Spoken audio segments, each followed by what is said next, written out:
Assalamualaikum warahmatullahi wabarakatuh. Kami dari kelompok 9 yang beranggotakan Dumora Angelita, Dila Salsa Agustina, Ilham Fauzan, saya sendiri Muhammad Tota Fakriantani, Atika Dwi Amelia, dan Dela Natalia akan mempresentasikan tentang perusahaan Ultra Jaya Milk Industry and Trading Company.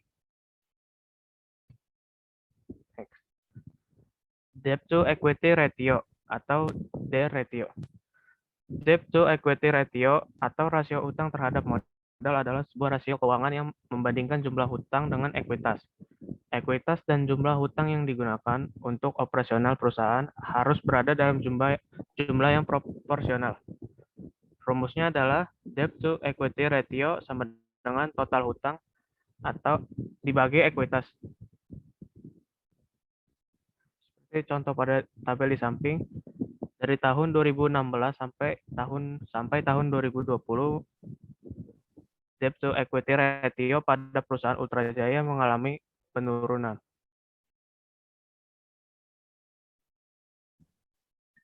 Selanjutnya ada return on equity ratio atau rasio pengembalian ekuitas adalah rasio profitabilitas untuk mengukur sejauh mana kemampuan perusahaan dalam menghasilkan laba bersih bagi para investor atau pemilik dari investasi pemegang saham perusahaan dengan menggunakan modal sendiri. Untuk rumus return on equity, yaitu dengan cara laba bersih sesudah pajak dibagi ekuitas pemilik saham dikali 100%.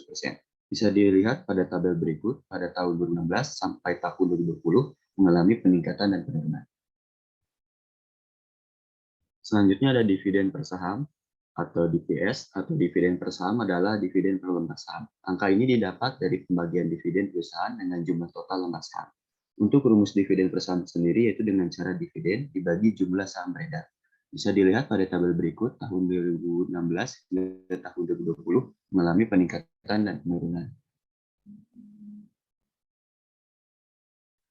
Selanjutnya, dividen yield. Dividen yield merupakan dividen per saham dibagi harga pasar saham. Secara sederhana, dividen yield adalah tingkat keuntungan yang diberikan oleh perusahaan.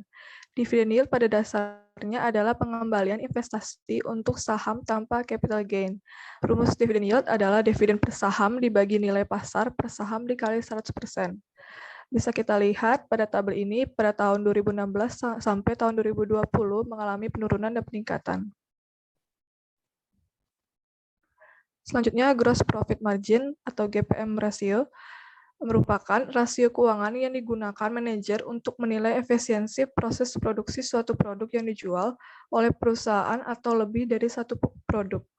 Rasio margin kotor berfungsi untuk mengukur efisiensi perusahaan dalam menggunakan bahan baku produksi dan tenaga kerja yang bertugas memproduksi atau menjual barang.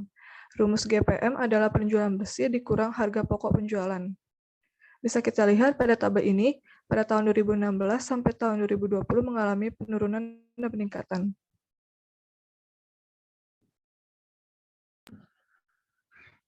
Selanjutnya adalah price to book rasio atau PBV.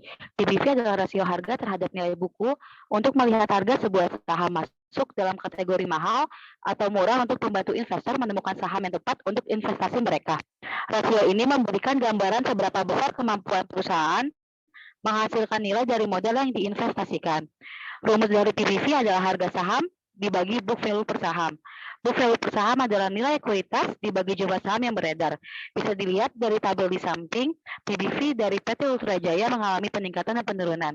Selanjutnya, price to earnings ratio atau PER.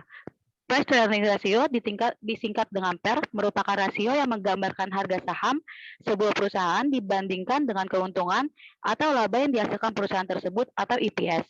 Analisa PER suatu perusahaan dapat dilakukan dengan cara membandingkan PER dalam industri sejenis. Jika PER lebih kecil dari rata-rata emiten lainnya dalam industri sejenis, maka harga perusahaan dianggap relatif lebih murah. Rumus dari PER adalah harga saham dibagi laba per saham atau EPS. Bisa dilihat dari tabel di samping, pada tahun 2016 sampai 2020 PT Ultra Jaya mengalami peningkatan dan penurunan. Selanjutnya ada return on asset atau ROA rasio. Return on asset adalah rasio profit profitabilitas yang mengukur kemampuan perusahaan menghasilkan laba dari penggunaan seluruh sumber daya atau aset yang dimilikinya. Sebagai rasio profitabilitas, ROA digunakan untuk menilai kualitas dan kinerja perusahaan dalam menghasilkan laba bersih dari pemanfaatan aset yang dimilikinya.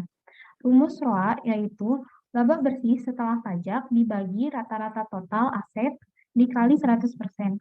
Dalam tabel tersebut, ROA PT Ultra Jaya Mill mengalami fluktuasi dari tahun 2016 sampai 2020. Selanjutnya, Dividend Payout Ratio atau DPR adalah persentase pendapatan yang diberikan oleh perusahaan kepada para pemilik atau pemegang saham. Setiap uang yang tidak dibayarkan kepada pemegang saham biasanya akan digunakan untuk membayar utang atau berinvestasi kembali dalam beberapa operasional penting perusahaannya. DPR memiliki rumus yaitu dividen per saham dibagi laba per saham dikali 100%. Dapat dilihat dalam tabel, DPR dari PT Ultra Jaya Mill mengalami penurunan dari 2016 sampai 2020. Selanjutnya, ada net profit margin atau NPM adalah rasio untuk mengukur besaran presentasi sisa pendapatan.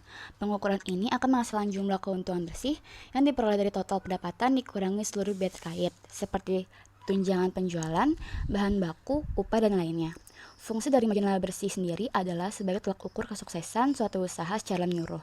Rumusnya itu adalah laba bersih dibagi pendapatan dikali 100%. Bisa kita lihat tabel berikut ini untuk perbandingan net profit margin dari tahun 2016 sampai tahun 2020 ada yang mengalami peningkatan dan juga ada yang mengalami penurunan. Next.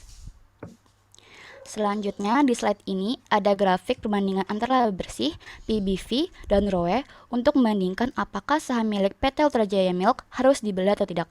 Bisa kita lihat grafik ini laba bersih, PBV, dan ROE pada tahun 2020 mengalami peningkatan dari tahun sebelumnya. Next. Lalu ada rekomendasi terhadap saham. Jadi, kelompok kami sepakat untuk merekomendasikan membeli saham PT Ultra Jaya Tbk pada tahun 2022 ini.